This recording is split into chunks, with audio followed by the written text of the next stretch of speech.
1.5 करोड़ की बानहाल में कोठी जमीन खरीदना बनाना वो कहां से आया? वो क्यों नहीं शौकत डेंग कहता है?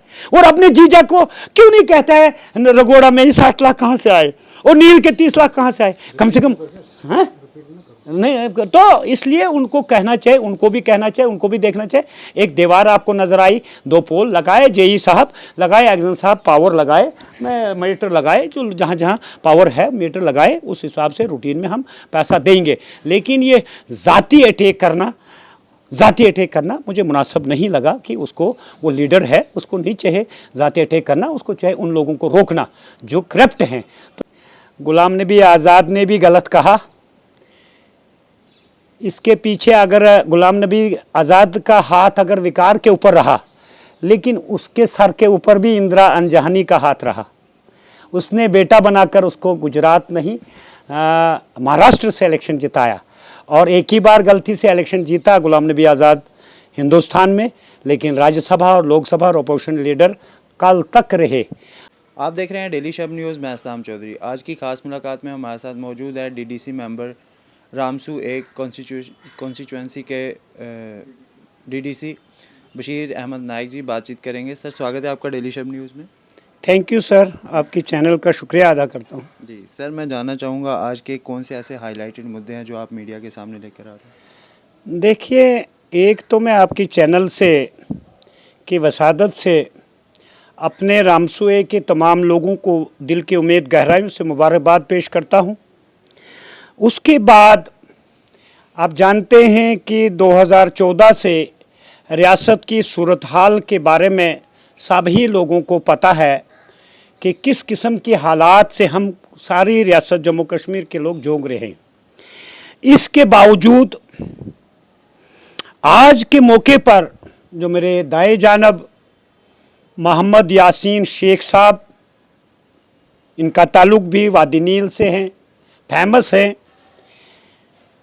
मेरे ये किसी तारुफ के मोहताज नहीं हैं, मैनेजर की हैसियत से अपने आरटीसी से सुपुर्दोश हुए हैं। मैं इनको अपने दिल की उम्मीद गहराइयों से मुबारकबाद पेश करता हूँ, अपने इलाके की तरफ से भी। इसके साथ साथ कुछ लोग जो मेरे इलाके से ताल्लुक़ रखते हैं सियासी एतबार से, जो 2008 से लगातार मेरे साथ और मेरे लोगों के साथ इलेक्शन लड़ते आ रहे हैं, मुझे समझ में नहीं आ रहा है। 2008 में भी इलेक्शन लड़ा, 2014 में भी लड़ा, 2021-22 के एंडिंग में जो हमारा डीडीसी हुआ वो भी बीजेपी से भी लड़ा, पीडीपी से भी लड़ा, और आज भी लड़ा मेरे साथ। उन लोगों ने इलाकाई नील को हुकूमत में रहकर भी 500 रुपए का काम नहीं किया। पीडीपी में थे, कोई काम नहीं हुआ, बीजेपी में थे, कोई काम नहीं हुआ। क्यों काम नहीं हुआ?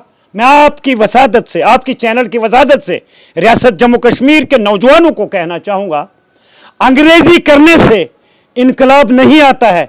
जमीनी सतह पर 18,000 वोट उन्होंने लिए मेरे हरीफ कैंडिडेट बीजेपी से शौकत अहमद डेंग, और उसके साथ साथ इलेक्शन हुए। लेकिन आखिरी इलेक्शन मेरी कॉन्स्टिट्यूंसी रामसू ने, मेरी बहन बेटी ने, बुजुर्गों ने ऐसा पलटा मारा कि जिंदगी के आखिरी दम तक वो याद करेगा। 1600 वोटों से डिफीट दी मेरे लोगों ने उसे।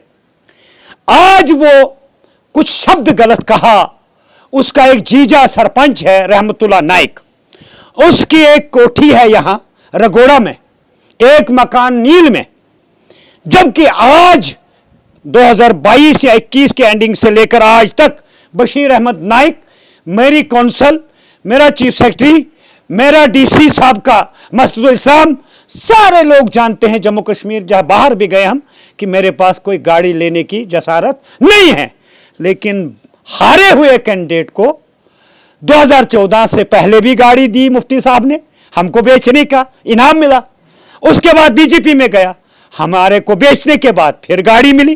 फिर आज बहुत अच्छे इंसान है, सुनने में आ रहा है, गूल में रहते हैं, पीडीपी के कैंडिडेट इम्तियाज अहमद शान साहब, उसको हमारे घर की हालात या उनकी हालात से वाकिफ नहीं है। वो 4-10 आदमियों को बाय नेम कहूंगा, उनको तनख्वाहें दे रहा है, काम मैंने लाया, काम हजारों हुए। टूरिज्म का काम हुआ 2.5 अरब। नील चमलवास रोड हुआ 1984 का मैकडमाइज। रामसू का रोड हुआ, सोंगा लदनाल का रोड हुआ, गुगुनी से ढक निगाम का पुल हुआ, और हंसराज तक, जाडी टू हंसराज देवता मंदिर तक 14 करोड़ का डीपीआर बन गया। दुबटा मोड़ टू जाडी बैरदार का चल रहा है, 3 किलोमीटर मुकम्मल हो गया। बिजली के पोल हमने कम से कम हर वार्ड तक, हर पंचायत तक कम से कम 400 पोल दिए, ट्रांसफार्मर दिए। लेकिन उसे कहां नजर आएगा? अगर वो कहेगा बशीर अच्छा काम करता है, इलाके के 75 साल के बाद नुमाइंदगी मिली, तो उसकी दुकान बंद। उसको कौन पकड़ेगा? न बीजेपी पकड़ेगी, न पीडीपी पकड़ेगी, न एनसी पकड़ेगी। मुझे समझ नहीं आ रहा है। वो अपने मामे को अब्दुल लतीफ नाइक, जो पिछले 30 सालों से डीलर है, कैरेज दे रही थी सरकार, खा गया। डिफेंस करने के लिए शौकत साहब है, भांजा है सका। इधर से बहरदार का एक पंचायत रहमतुल्ला साहब, कुछ मेरे पास सबूत भी है, आज नहीं है, लेकिन वो मैं अब हमारा पंचायत का जो प्लान है मैंने डालना है, हर पंचायत में पता चल जाएगी। लेकिन जाती अटैक करना, जिस श्रृंगा में आपने कुछ लोगों को काम दिया, भाई श्रृंगा भी तो मेरी कॉन्स्टिट्यूंसी है। कोई डीसी भी अपना पैसा नहीं लगाता है, वो इसीलिए वोट कास्ट करता है मेंबर को, सरपंच को, डीडीसी को, बीडीसी को, एमएलए को। पार्लियामेंट वोट इसीलिए कास्ट करता है कि मेरे इलाके का डेवलपमेंट होगा। अगर मैंने उन लोगों को जिन्होंने कुर्बानियां दी, इसके लिए पैसा दिया, इसको स्टैंड किया, 17,000 वोट मिले हैं इस बंदे को, लेकिन 18 आदमियों का काम नहीं किया। और मैं मुबारक देता हूं, आपकी लॉटरी ये कैसे निकलती है, आपके इस फंड में कैसे फंस जाते हैं लोग। मैं आज जानना चाहूंगा, मैं नील के लोगों को ये होशियार करना चाहूंगा। आज 5 गाड़ियां बदलकर लोगों को रास्ता दिखाता है गूल का। अरे बानहाल तो एक ही गाड़ी में चढ़ना है, उतरना है। गूल का रास्ता आप अपने परिवार को दिखाओ, अपने आप को दिखाओ, न कि नील को। नील के आप ठेकेदार नहीं है, भेड़ बकरी हम तो है नहीं, गाय भैंस तो हम है नहीं कि आप अनमोल कीमत से खुद लोगे, कीमत हमको बेचते जाओगे। ये अब जरा भर भी नहीं होगा। रहा सवाल, उसने रात को एक बात घटिया कही। अरे तुमने कैरेज की बात भी करनी थी ना। अगर मामा ही डीलर था, क्या हुआ था? अगर जीजा ही आपका गलत हुआ, 60 लाख का मकान खरीदा रगोड़ा में, 30 लाख का नील बनाया, कुर्सियां इन्होंने दबाई हैं, तो आपने भी कहना था ये कैरेज हमारी बहन बेटियों की है। एक इसका दूसरा साथी है सोंगा लदनहाल, एडी फुड को पता है, डीसी साहब का एडीसी मस्तुल इस्लाम साहब ने टीम बार बार बेची। 715 रुपये उस इलाके की कैरेज थी, आज तक किसी गरीब को नहीं मिली। मेरा 500 रुपये का कैरेज राडी का था, आज तक नहीं मिला। मेरे ऑनरेबल शौकत साहब को 18,000 वोट देने वालों की एक बार भी बात नहीं की। अगर मामा फंसता था, जीजा फंसता था, कोई बात नहीं थी, लेकिन इलाका आपका भी था। बहन बेटियां आपकी सोंगा लदनहाल पहुंचाती थी, टैटका पहुंचाती थी राशन, आपने कभी नहीं बोला। इसलिए मैं आपकी चैनल की वसादत से, और जी जनाब बशीर एमएलए को 2 मकान हैं, उनको जी पावर लगा रहा है। अरे भाई साहब, पूरी जम्मू कश्मीर रो रही है। मैं डीडीसी बनने के बाद पोल लिए, तार अभी नहीं लगी, ट्रांसफार्मर लगाया, मेरे गवाह हैं प्रहंदर के लोग, नील के लोग, डिपार्टमेंट गवाह है, अभी तक टच नहीं हुआ। 2 साल से पैसा दिया अपना, अभी तक टच नहीं हुआ। बारदार का इलाका पावर के बगैर, सोंगा लदनहाल खारहाल के नाम से एक इलाका है, पोल लगे। एलएनटी कंपनी के खिलाफ कभी नहीं बोला। जिन लोगों ने हमारे गरीब लोगों के पोल खाए, मजदूरी खाई और कैरेज खाई, पोल लगे, लेकिन कनेक्शन परसों दिया मैंने बारदार वार्ड नंबर 2। 2011 से पोल लगे थे, ये आतामा साहब जाडी रहते, मलिक शेख साहब भी जानते हैं। लेकिन जो हमारे बस इख्तियार था, चाहे सब सेंटर मैंने कहा तो बन रहे हैं, मैंने स्टेडियम कहा बन रहे हैं, जो 50 या 60 साल से नहीं हो रहा था। हमारा नाम कोई नहीं लेता, क्यों? हम नकदी लाते थे, नकदी ठेकेदार यही थे। 1982 से लेकर यही ठेकेदार थे, चाहे इनका नाना था, चाहे इनका दादा था, वही करता धरता थे नील में। ये बड़ी मुश्किल से होता है चमन में दीदवार पैदा। बहुत देर के बाद नील को नुमाइंदगी मिली, और मैं उन गरीब लोगों को, उन अपनी बहन बेटियों को, बिलखसूस रामसू ए के लोगों को, चाहे वो लिवरा, मामना, मकरोला, कोई भी एरिया मेरा खारवान वगैरह, मैंने जगह जगह पोल पहुंचाए। मैं उनको मुबारक देता हूं कि इस बंदे ने 2 आदमियों को डिफेंस कर रहा है, या 3 को। या L&T कंपनी का ठेकेदार जो है उसको डिफाइड कर रहा है। अपना मामा है पिछले 30 साल से, उसको जो है सरपेची करने नहीं आई। सरपेची जब करने नहीं आए तो डिपार्टमेंट ने, RDD वालों ने, ADD सर ने, ACD सर ने, ब्लॉक चेयरमैन ने मिलकर जब उसको अपना मकान गया तो उसको सस्पेंड कर दिया। अब शौकत साहब आगे उसको दिफा कर रहा है। अरे भाई, तुम्हारे पास अगर खूब 3 जगह पोल हैं, 3 जगह पावर जलता है, कभी तुमने कहा, मैंने कहा कि आपके पास, मैं तो all total constituency Banihal Ramsu ए को कहता हूं, डिपार्टमेंट को, ये तसदुक साहब एक्शन आया, उससे पहले हुसैन साहब थे हमारे रजौरी के, मैंने उनको कहा पोल दो, तार दो, मीटर लगाओ। पोल नहीं दोगे, तार नहीं दोगे, जैसे कल परसों अब हमारे कश्मीर के कुछ लीडर 70 साल से बोला नहीं, आज बोलते हैं कुछ पावर दो पैसा लो, पावर दो पैसा लो। मेरा भी नारा यही है, क्योंकि मेरे बेवाह बेसहारा लोग, बेरोजगार लोग क्यों देंगे पैसा?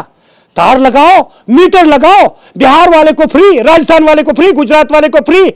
जम्मू कश्मीर में तो खजाना ही है। ये तो LG साहब से भी मैंने बार बार कहा, हम पर भी कर्म करो, हम पर भी मेहरबानी करो। मैंने चीफ सेक्रेटरी अरुण मेहता साहब से कहा, भाई हमारे पहाड़ी इलाकों में सिर्फ आपकी अगर कैलकुलेशन लगाया जाए, रूरल एरियाज में बर्फबारी के बीच आपका 2 महीने भी नहीं चलता है पावर। SDDC बोल रहा हूं। तो अगर जो कोई हमारे खिलाफ बोलता है, अरे उसको चाहिए था, मैंने DC रामबन को विजिलेंस कमिश्नर तक फाइल है, लेकिन अंधेरा है। बीजेपी ने कुछ काम किए, लेकिन किए अपोजिट लीडरों के ऊपर दबाव बनाया। हमने भी कहा था कैरेज दे दो लोगों को, अगर सरकार ने दिया है, वो कैरेज नहीं।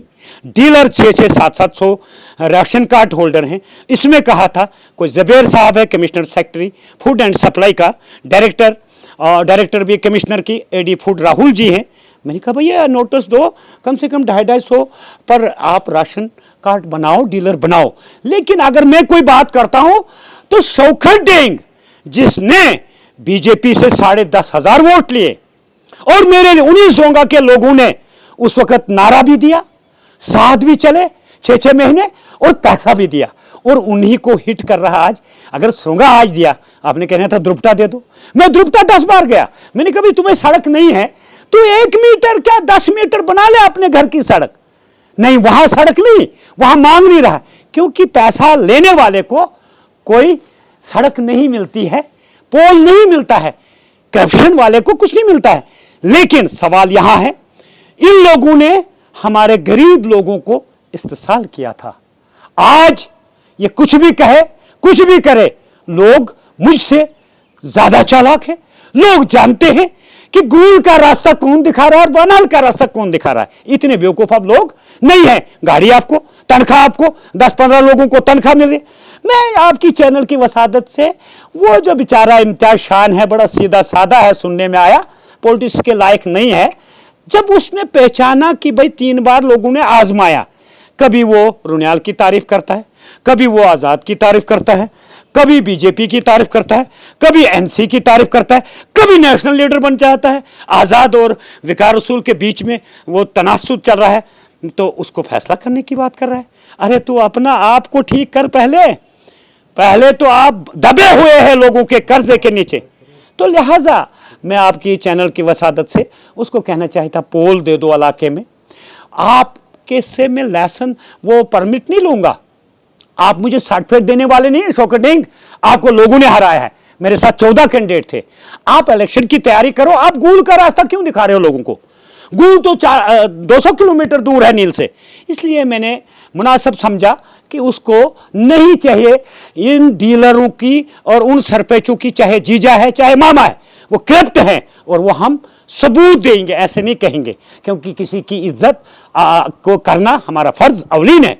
लेकिन मैं उनका लीडर हूं।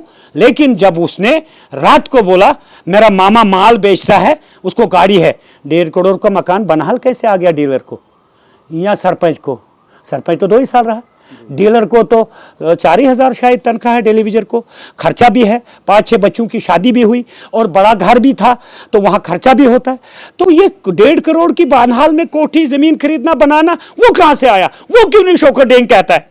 और अपने जीजा को क्यों नहीं कहता है रगोड़ा में 60 लाख कहाँ से आए और नील के 30 लाख कहाँ से आए? कम से कम हाँ नहीं, तो इसलिए उनको कहना चाहिए, उनको भी कहना चाहिए, उनको भी देखना चाहिए। एक दीवार आपको नजर आई, 2 पोल लगाए, जेई साहब लगाए, एक्जन साहब पावर लगाए, मैं मीटर लगाए, जो जहाँ जहाँ पावर है मीटर लगाए, उस हिसाब से रूटीन में हम पैसा देंगे। लेकिन ये जाती अटैक करना मुझे मुनासिब नहीं लगा कि उसको, वो लीडर है, उसको नहीं चाहिए ज़ाती अटैक करना, उसको चाहिए उन लोगों को रोकना जो करप्ट हैं।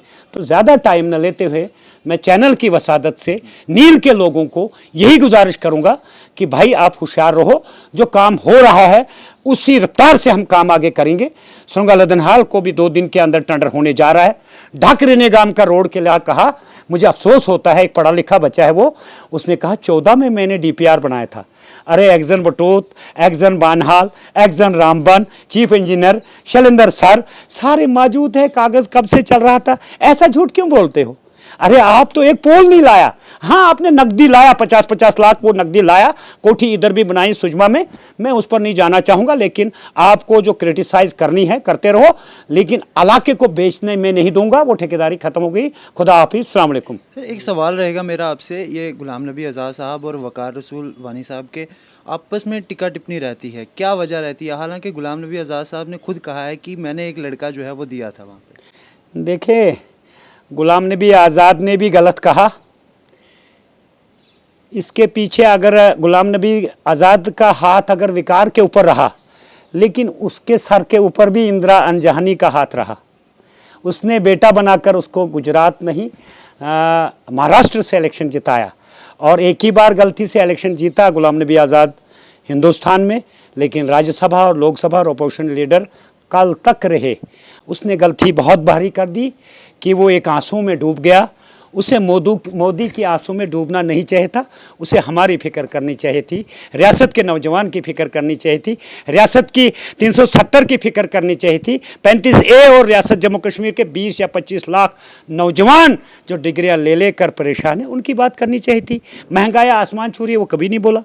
वो विकार रसूल का कुछ नहीं बिगाड़ेगा। विकार रसूल का अगर 15 बार कैबिनेट रही किश्तवाड़ डोडा में, एक बार अगर पीसीसी प्रेसिडेंट बानहाल या डिस्ट्रिक्ट रामबन बनने जा रहा था, आज़ाद को दिल खोल के शेयर करना चाहिए था। हमारी मजबूरी है कि बीजेपी उसको उसे कहना, क्योंकि उसने अपने लोग छोड़ दिए, अपनी बहन बेटियां छोड़ दी। जलसा कुछ नहीं होता है, लेकिन उसने बहुत बड़ी गद्दारी की, जहाँ से पला पोसा, जहाँ से अप्रोच मिली उसको।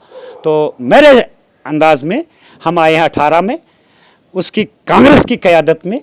हम पहले नेशनल कॉन्फ्रेंस थे और 3 वोट जो पार्लियामेंट के डाले, वो आज़ाद साहब को भी डाला, वो लाल सिंह को भी डाला, और वो डॉक्टर करण सिंह के बेटे को भी डाला। वरना हम बुनियादी नेशनल कॉन्फ्रेंस थे और आज कांग्रेस है, क्योंकि मजबूरी है हमारी इलाके की, रियासत की, मुल्क की, कि नौजवान दर दर की ठोकरें खा रहा है।